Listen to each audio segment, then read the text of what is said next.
So innovative financing has actually been a very big area that there's been a lot of value in, that it's really helped to ensure, improve the predictability for a manufacturer, for example, that someone's going to buy their product.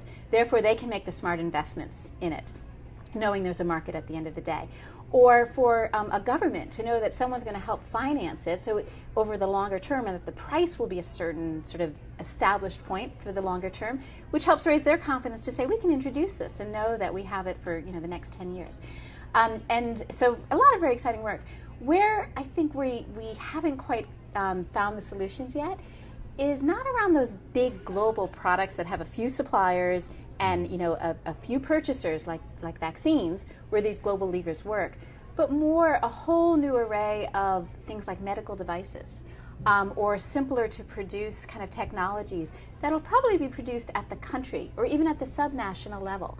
And how are we helping to ensure that we're building local manufacturing capacity at these subnational levels or national levels that are at quality, at the right price points, making the kind of products and the supply demand that's required, or at the regional level to serve sort of a regional need.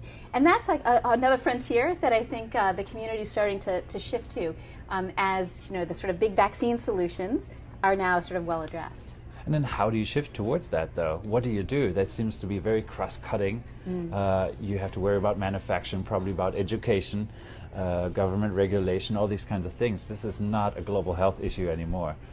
Well, one of the things that PATH, for example, is doing is we're looking at setting up some innovation hubs. So how are we working in countries to actually build that kind of cross-cutting capacity, and build more of an ecosystem in the country and also in that region? So for example, in South Africa, we're having some discussions with some partners in South Africa, and most notably the government, around helping to just support them as they're driving on their kind of innovation, global health innovation front, and being to help fill in gaps where they think there may be some, and whether it's helping to do more sourcing of sort of bright ideas that are in South Africa or in their neighboring partners, and then the down selection of which of those ideas should get funded, how then doing the development process on some of these, and very importantly ensuring they can go to registration for the regulatory approval process, which is often one of the toughest sort of pieces of that value chain. And then the commercialization. How do you start finding the commercial partners that can meet the specs, can do it at the right price point, and helping to support them in building their business model and being able to kind of serve this global health need. So it's really about working in close partnership with the enormously strong partners that already exist in country, and then helping share some of the learning that's occurred in the global space and bringing it to South Africa and to the African region, or talking with India and sharing some of the knowledge that they have and some of that.